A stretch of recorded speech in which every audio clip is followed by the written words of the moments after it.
قل اللهم مالك الملك تؤتي الملك من تشاء وتنزع الملك ممن تشاء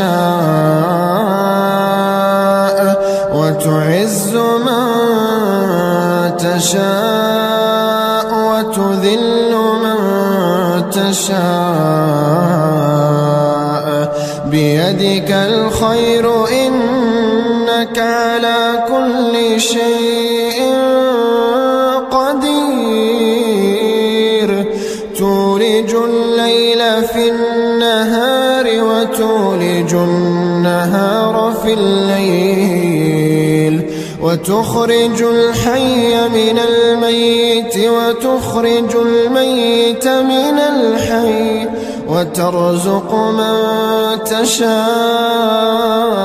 بغير حساب لا يتخذ المؤمنون الكافرين أولياء من